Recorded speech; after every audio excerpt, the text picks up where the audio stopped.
పగులుతున్న యువతరం నేడు జగనన్నను పిలుస్తోంది చూడు. ప్రబులుతున్న యువతరం నేడు జగనన్నను పిలుస్తోంది చూడు.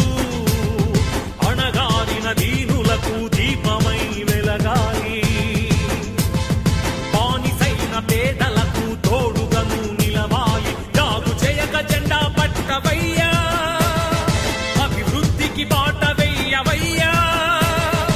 ఎందుకయ్య మౌనం మరెందుకయ్య ఆలస్యం, ఎందుకయ్య మౌనం మరెందుకయ్య ఆలస్యం. కదలిరా కదలిరా జగనన్న మా జగనన్న.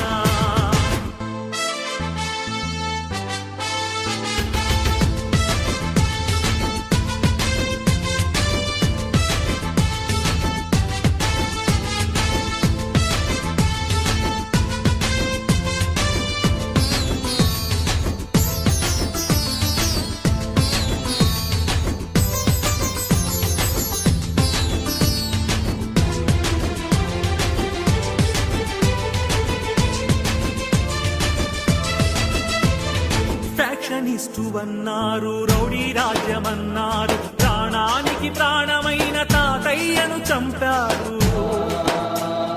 ఫ్యాక్షనిస్టు అన్నారు, రౌడీ రాజ్యమన్నారు, ప్రాణానికి ప్రాణమైన తాతయ్యను చంపారు. నువ్వు ఫ్యాక్షనిస్టు అయితే వారు ఒక్కరైన మిగిలే వాళ్ళ.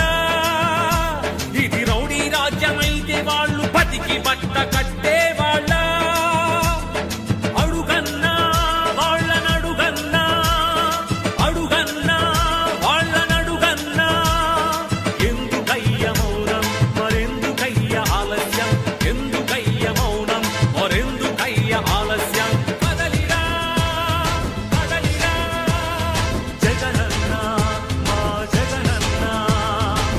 రగులుతున్న యువతరం నేడు జగనన్నను పిలుస్తోంది చూడు.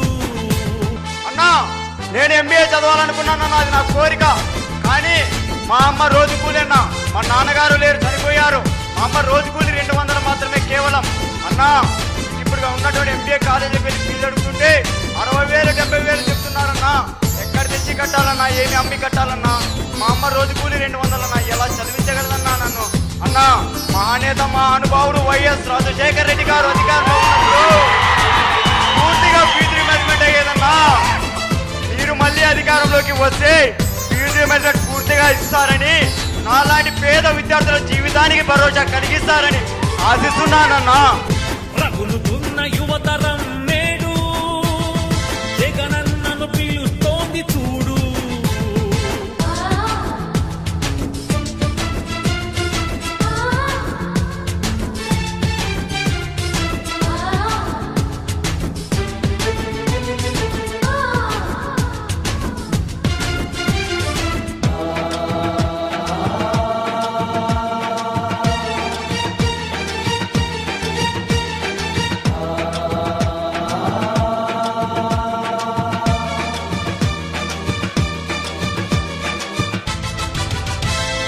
కబ్జాదారుడన్నారు, కరుణ లేదు అన్నారు, నీ నాన్నకు ప్రాణమైన 1000 ఎకరాలు పంచావు. కబ్జాదారుడన్నావు, కరుణ లేదు అన్నారు, నీ నాన్నకు ప్రాణమైన 1000 ఎకరాలు పంచావు.